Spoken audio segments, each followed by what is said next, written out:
రాష్ట్రాల్లో రాజకీయ నేతలు ఎక్కడా తగ్గడం లేదు. పొలిటికల్ సీన్లో ఎక్కడా బోర్ కొట్టకుండా చూస్తున్నారు. ఇక ప్రజల్లో తమ గ్రాఫ్ పడిపోకుండా పంచాయతీలో బిజీగా ఉండిపోతున్నారు. ఇప్పుడు మీ టైం, నెక్స్ట్ మాకు సమయం వస్తుంది, కాసుకోండని వార్నింగ్ ఇస్తున్నారు.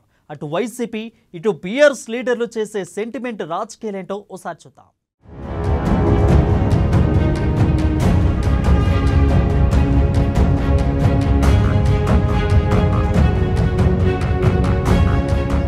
తెలుగు రాష్ట్రాల్లో ఆసక్తిగా మారిన రాజకీయం, తెలుగు రాష్ట్రాల్లో కొలువైన కొత్త ప్రభుత్వాలు, ఏపీలో జగన్, తెలంగాణలో కేసీఆర్ ఓటమి, విచిత్రంగా వాదిస్తున్న బీఆర్ఎస్ వైసీపీ, నెక్స్ట్ అధికారంలోకి వచ్చేది తామేనని ధీమా.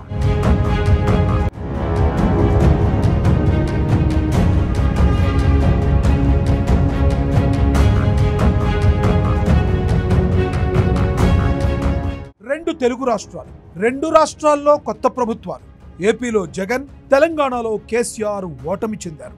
రెండు రాష్ట్రాల్లో ప్రభుత్వాలు ఏర్పడి ఏడాది కూడా పూర్తి కాలేదు. అప్పుడే ఆ ప్రభుత్వాలపై విమర్శలు గుప్పిస్తున్నారు, ఛాలెంజ్లు చేస్తున్నారు, సవాళ్లు విసురుతున్నారు. రెండు రాష్ట్రాల్లో ప్రతిపక్ష పార్టీలుగా ఉన్న వైసీపీ, బీఆర్ఎస్ నాయకుల మాటలు చాలా విచిత్రంగా వినబడుతున్నాయి. ఎవరు ఎవరిని అనుసరిస్తున్నారో ప్రజలకు అర్థం కావడం లేదు. బీఆర్ఎస్ పార్టీ వైసీపీని అనుసరిస్తుందా, లేదంటే వైసీపీ బీఆర్ఎస్ ను అనుసరిస్తుందా అనేది ప్రజలకు అర్థం కావడం లేదు.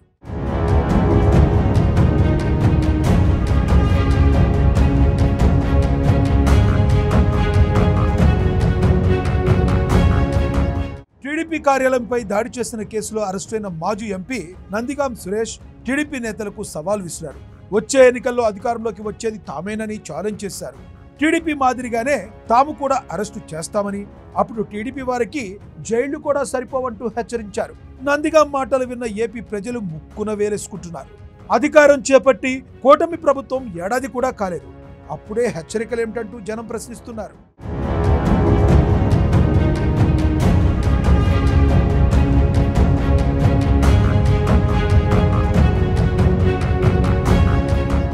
ఇదిలా ఉంటే బీఆర్ఎస్ నేతలు మాట్లాడిన మాటలు విచిత్రంగానే ఉంటున్నాయి. అరికేపూడి గాంధీ, కౌశిక్ రెడ్డి వివాదం రాష్ట్ర రాజకీయాల్లో కొత్త వివాదానికి దారితీసింది. గాంధీ అనుచరుడు రావడంతో కౌశిక్ రెడ్డి ఇంటి వద్ద హైడ్రామా నెలకొంది. ఇదే సమయంలో కౌశిక్ రెడ్డి ప్రత్యర్థులకు వార్నింగ్ ఇచ్చారు.